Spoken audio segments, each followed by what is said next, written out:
vitamin D নিয়ে কথা আসছে অবভিয়াসলি যেটা পুরো হেলথে ইফেক্ট করছে হার্ট হেলথের উপর ভিটামিন ডি এর কোনো ইফেক্ট আছে কিনা বা এটা মেনটেন করার জন্য আসলে কি করা উচিত ভিটামিন ডিটাকে আমরা শরীরে কিভাবে প্রপারলি মেনটেন করতে পারি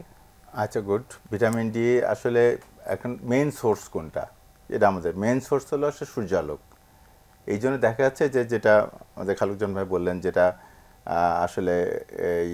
ভিটামিন ডি আমরা অনেক কম পাই কিন্তু একটা সারপ্রাইজিং একটা জিনিস হলো যারা যেসব মহিলা আমি দেখছি গ্রাম থেকে আসে বা যেসব যারা গ্রামে কাজ করে কৃষক তাদের দেখে ভিটামিন ডি আবার অনেক ভালো থাকে আর কি তার মানে এই যে সান এক্সপোজার এটা খুব গুরুত্বপূর্ণ জিনিস এই জন্য আমি সাধারণত রুগীদেরকে যেটা বলি যে ভিটামিন ডি এর জন্য আপনারা বারান্দায় বা ইয়েতে কিছু সময় যেমন আমরা মেয়েরা কাটাকুটি করে অথবা পেপার পরে ছেলেরা চা খায় কফি খায় সেটা ছাদে বসে খেতে পারে বা ছাদে হয়তো রোদের দিকে পিঠ দিয়ে সেটা বসে খেতে পারে তাহলে ভিটামিন ডি তৈরি হবে ছেলে এটা হলো ভিটামিন ডি মেন সোর্স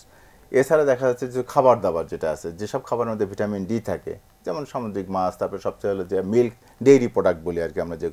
যেগুলো আমাদের দুধ বা দুধ থেকে তৈরি খাবার যেগুলো আছে সেগুলোতে ভিটামিন ডি থাকে সেগুলো খাওয়া যেতে পারে আরটা যে সাপ্লিমেন্টেশনের কথা আসলো যে ভিটামিন ডি ক্যাপসুল পাওয়া যায় বিভিন্ন ফর্মে ইনজেকশন ফর্মে বা ওরাল ফর্মে পাওয়া যায় এই ভিটামিন ডি কোনোটা খেতে হয় ডেইলি কোনোটা খাওয়া যায় সপ্তাহে বা 2 সপ্তাহে এরকম খাওয়া যেতে পারে এই সাপ্লিমেন্টগুলো টেস্ট ছাড়া খাওয়া আসলে উচিত কিনা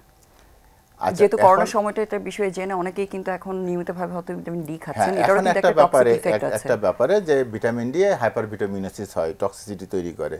এখন কিন্তু আমাদের যেটা অবজারভেশন আমি দেখছি যে কেউ যদি মনে ভিটামিন ডি মেজারমেন্টটা 3000 টাকা লাগে প্রায় 12000 টাকা লাগে কম ইয়েতে কিন্তু কেউ যদি এরকম বলে যে ওটা ঢাকা শহরে থাকে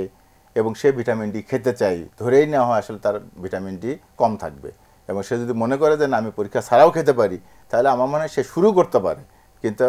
6 মাস বা 3 মাস খাওয়ার পরে সে তার একটা আসলে দেখা উচিত যে ভিটামিন ডি আসলে তার কত আছে কেন আজীবনভাবে বা এরকম ব্লাইন্ডলি আসলে খাওয়া মানে ক্যালসিয়াম ট্যাবলেটের মতো নিয়মিত যাতে খেতে না থাকে আর কি সে